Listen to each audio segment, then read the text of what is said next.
देखिए, एक बात बड़ी अहम है इंसानों की ज़िंदगी के लिए, बहुत ज़बरदस्त। वो ये है कि वक्त कभी भी रुकता नहीं है। ये इतनी ज़बरदस्त बात है ना, लिहाजा वो अच्छा वक्त हो चाहे वो बुरा। एक बात है, वो आपने कई दफ़ा सुनी होगी कि वो एक दफ़ा एक बादशाह था तो उसने कहा कि एक फ़िक्रा लिखो कि जब मैं खुशी में उसको पढ़ूं तो मुझे दुख हो, और दुख में पढ़ूं तो मुझे खुशी हो। तो उस जो लिखने वाला था उसने लिखा कि ये वक्त नहीं रहेगा, ये वक्त सदा नहीं रहेगा। तो जब दुख की हालत में इंसान इसको सोचता है कि ये वक्त सदा नहीं रहेगा तो वो खुश हो जाता है, और जब वो खुशी की हालत में ये सोचता है कि ये वक्त सदा नहीं रहेगा तो फिर उसको एक ग्लूमीनेस उसके अंदर आ जाती है। तो मेरा ये ख्याल है कि मैं तो अपने तौर पर ये समझता हूँ कि जब तक हम जिंदा हैं, यानी हमारी सांस आ रहा है, हम जिंदा हैं, हमारे इर्द गिर्द इम्कानात मौजूद हैं। इसीलिए जो बेचाराना बंदा इतना डिप्रेस हो जाता है कि खुदकुशी कर लेता है, उसका सिर्फ एक ही मतलब होता है कि वो अपने तमाम इम्कानात के दरवाजे बंद कर देता है। जब तक हम जिंदा हैं तो इम्कानात हमेशा मौजूद रहते हैं। लिहाजा जितना बड़ा भी फेलियर हो, एक बात तो ये है ना कि हम इस पूरी कायनात में अकेले नहीं हैं। हम इस कायनात के अंदर एक कम्युनिटी के तौर पर ज़िंदगी गुजार रहे हैं, और उस कम्युनिटी के अंदर कुछ चीज़ें तो हमें नज़र आ रही हैं ना, जो हमारे रिश्ते नज़र आ रहे हैं। कुछ ऐसे हमारे रिश्ते हैं वो इतने कॉम्प्लिकेटेड हैं, जो नेचर के साथ है, जो हशरातुल अर्ज़ के साथ है, जो जरासीमों के साथ है, फिर जो डिवाइन हमारा रिलेशनशिप है, फिर ये जो हवाओं के साथ है और समंदरों के साथ है। यानी ये पूरी तमाम की तमाम एक कम्युनिटी के अंदर, जैसे मेरी पूरी बॉडी के अंदर मुख्तलिफ सेल्स हैं, और वो इस तरह मैं ना एक तरह का सेल हूँ इस पूरे बड़े ऑर्गेनिज्म के अंदर जिसका नाम ये पूरी कायनात है। तो उसमें जैसे फ़र्ज़ करें, अब अगर किसी का लिवर ख़राब हो जाए, लिवर, तो उसकी आंखें में जॉन्डिस हो जाता है, तो वो आंखें कहीं मेरा क्या कसूर है, मैं बीमार तो जिगर हुआ है, मेरा क्या कसूर है, और उसको जिस्म पे खारिश होनी शुरू हो जाती है, वो जिल्द का मेरा क्या कसूर है, बीमार तो जिगर हुआ है। लेकिन असल में वो एक कम्युनिटी का हिस्सा है, तो उसको उस कम्युनिटी के जो नॉर्म्स हैं उसको फॉलो करना पड़ेगा। इसलिए बाज़ जो हमारे साथ जो कुछ भी होता है ना, वो हमें लग रहा होता है कि शायद ज्यादती हो गई, या हमें ये लग रहा होता है कि ये ऐसा क्यों हुआ, लेकिन वो एक हमें ब्रॉडर सेंस का पता नहीं होता ना। हमें ब्रॉडर जो कॉज एंड इफेक्ट का रिलेशनशिप है वो हमें पता नहीं होता। देख, हमारे इर्द गिर्द कितनी कॉज एंड इफेक्ट आपस में इंटर रिलेटेड है बड़ी कॉम्प्लेक्स तरीके से, कि जिनका हमारे महदूद इल्म की वजह से हमें पता नहीं है। तो उसके लिए मैं तो अपने आप को जो समझाता हूं, उसके लिए एक फेज़ है बड़ी ज़बरदस्त, और ये रूहानियत के लोग भी इस पर बड़ी बात करते हैं, माइंड साइंसेज वाले बात करते हैं। वो है एक्सेप्टेंस की फेज़।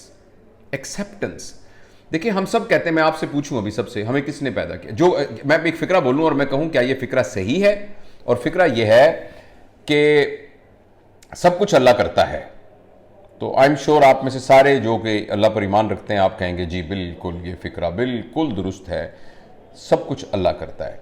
अब मैं आपसे एक दूसरा फ़िक्रा बोलता हूं, क्या अल्लाह जो करता है वो ठीक करता है? ठीक है, तो हम फौरन कहेंगे हाँ, जो अल्लाह करता है ठीक करता है। अच्छा, अगर अल्लाह ठीक करता है तो जब मैं बीमार हुआ तो अल्लाह ने ठीक किया, जब मेरा एक्सीडेंट हुआ, मेरी टांग टूटी, तो अल्लाह ने ठीक किया, जब मेरे एक रिश्ता ब्रेक हो गया तो अल्लाह ने किया तो ठीक किया। देखिए, पहले फ़िक्रे को तो समझना और उसके ऊपर अमल करना बहुत आसान है, दूसरे वाले फ़िक्रे को इसके हक़ुल यकीन के साथ समझना मुश्किल है मगर ज़रूरी है।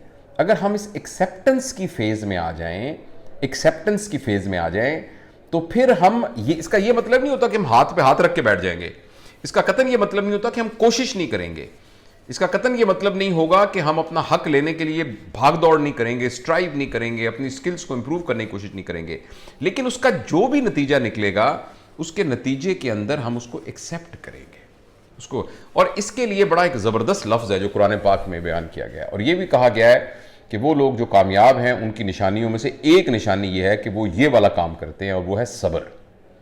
प्लीज़ आप याद रखिए, मैं अपने आप को भी ये बात समझाता हूं कि सब्र और बर्दाश्त दो मुख्तलिफ लफ्ज़ हैं। बर्दाश्त करने का मतलब ये होता है कि मेरा दिल नहीं चाहता, मुझे अच्छा नहीं लगता, और मेरे साथ ज़्यादती हुई है और मैं तकलीफ़ में हूँ, मगर मैं क्या करूँ, मुझे तो ये बर्दाश्त करना पड़ेगा। यह है बर्दाश्त। सब्र का ये मतलब होता है कि इस सिलसिले में मेरे ऊपर मुशक्क़त आ रही है, इस सिलसिले में मैं चैलेंज्ड हो रहा हूँ, लेकिन मैं खुशी से इसको एक्सेप्ट करता हूँ। सब्र और बर्दाश्त में ये फ़र्क है। बर्दाश्त है बंदा रोते रोते ची ची करते करते करता है। सब्र का मतलब होता है कि वो पार्ट ऑफ द एक्सेप्टेंस में होता है, और सब्र एक पॉजिटिव फिनोमेना है। सब्र का मतलब बर्दाश्त करना नहीं, सब्र मजलूमियत की निशानी नहीं है, सब्र एक्चुअली पावरफुल होने की निशानी है, जबकि बर्दाश्त करना एक मजलूमियत की निशानी है। तो इसलिए मैं ये समझता हूँ कि हमारे पास जब भी कोई हालात आते हैं, चाहे वो बहुत छोटे ट्रिवियल हालात हों, चाहे देखें ना, बैठे बैठे गाड़ी पे आदमी बैठा था, अगले दिन उसकी दोनों टांगें कट गई, बैठा बैठा आदमी को इंजरी हुई, वो नाबीना हो गया, किसी को अचानक पता लगा कि उसकी गाड़ी, हमारे दोस्त के साथ एक ऐसा हुआ कि अचानक उसकी एक्सीडेंट हुआ, उसकी बीवी और 2 बच्चे इस गाड़ी में फौत हो गए। तो अब बिल्कुल पता भी नहीं था उसको, सोच विचार में भी, यानी जहन में भी नहीं आ सकता था कि ये अच्छे भले इंसान के साथ ऐसा हो जाएगा। तो ये इस तरह जो हम सारे वल्नरेबल हैं, सारे प्रोन हैं कि ये बड़े बड़े खौफनाक वाक़यात अल्लाह अपनी हिफाजत में रखे, और जो छोटे छोटे वाक़यात हैं जो हमारे साथ, जो जो हमारा दिल नहीं चाहता वो हमारे साथ हो सकते हैं। और अगर हम ऐसे जब भी कोई इस तरह के वाक़यात हों, तो मैं तो ये समझता हूँ कि हमें अपने अंदर मेहनत करके अपने अंदर एबिलिटी डेवलप करनी चाहिए इस बात की कि हम एक्सेप्टेंस की फ़ेज़ में आएँ, और ये बात समझें कि मेरे बस में, जो मैंने एक बात पहले अर्ज़ की थी, अब भी दोहराता हूँ, हमारे ज़ुम्मे 3 काम हैं। अगर हम 3 कामों में से किसी एक में कोताही करेंगे तो फिर हमें परेशानी होनी चाहिए। पहला काम यह है कि हम जो भी काम करें उसमें अपनी नीयत का ख्याल रखें, इंटेंशन का ख्याल रखें, हमारी नीयत ख़राब ना हो। बाज़ औक़ात अच्छा काम देखने में लग रहा होता है, मगर उसमें नीयत ख़राब होगी तो उसका आउटकम वो नहीं होगा जो हम समझ रहे थे, हालांकि काम बिल्कुल ठीक होगा। सिर्फ नीयत के ठीक करने से एक आम सा काम भी जो है उसके आउटकम डिफरेंट हो जाते हैं। दूसरी बात यह है नीयत के बाद कि हम जो भी काम करें उसमें हमारी डायरेक्शन ठीक हो, ये भी बहुत, और डायरेक्शन का मतलब हम अक्ल इस्तेमाल करें, शऊर इस्तेमाल करें, मशवरा लें, अब यानी अपने मेंटर्स को तलाश करें, अपने बड़ों से मशवरा करें, पढ़ें लिखें, स्किल हासिल करें, यानी तदबीर करें पूरी तरीके से, यानी जो कुछ करने जा रहे हैं उसकी डायरेक्शन ठीक हो। और तीसरी बात यह कि हम हार्ड वर्किंग हो, हम उसको मेहनत से करें। ये 3 काम करना हमारी जिम्मेदारी है। इसके नतीजे में आउटकम क्या होगा ये असल में हमारी जिम्मेदारी नहीं है, ना हमारे इख्तियार में है, ना हमारी जिम्मेदारी है।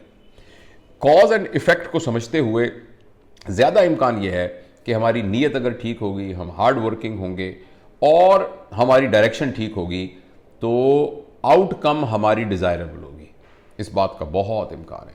लेकिन अगर किसी वजह से वो डिज़ायरेबल आउटकम नहीं हुई, तो इसका सिंपल सा मतलब ये है कि हमारी समझ में वो complex cause and effect relationship नहीं आया जिसकी बुनियाद पर मुझे ये अचीव नहीं हो सका। लेकिन मैं इसको सब्र करता हूं, और मैं चूंकि जिंदा हूं और मेरे इम्कानात अभी मौजूद हैं, तो आई विल ट्राई अगेन। तो बस ये ख्याल, ये जो कि मेरा जिंदा होना, देखिए जिंदा होने से ज़्यादा कीमती कोई मुजज़ा नहीं है, जिंदा होने से ज़्यादा कोई तिलिस्माती चीज़ नहीं है, जिंदा होने से ज़्यादा खूबसूरत कोई चीज़ नहीं है, जिंदा होने से ज़्यादा साइंसी कोई चीज़ नहीं है, जिंदा होने से ज़्यादा रूहानी कोई चीज़ नहीं है, जिंदा होने से ज़्यादा इमोशनल चीज़ कोई नहीं है, जिंदा होने से ज़्यादा बड़ा कोई इनाम नहीं है। तो जब तक हम जिंदा हैं उस वक्त तक तो कुछ भी नहीं हमारे हाथ से गया। जब तक हमारा सांस आ रहा है तो हम हर चीज़ रीगेन कर सकते हैं, हर चीज़ को दोबारा हासिल कर सकते हैं।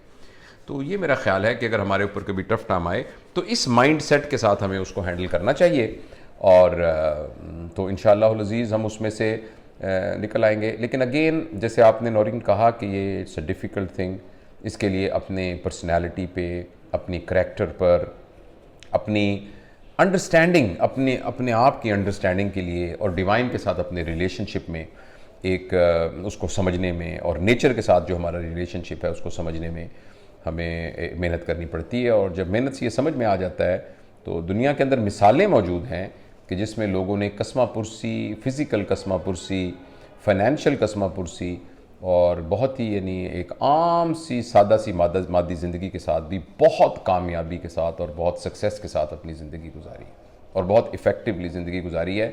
अपनी सादा सी ज़िंदगी के बावजूद लोग सदियों तक उनको याद रखते हैं, और उनका फैज़ उनके जाने के बाद भी चलता रहता है। तो ये मेरा ख्याल है।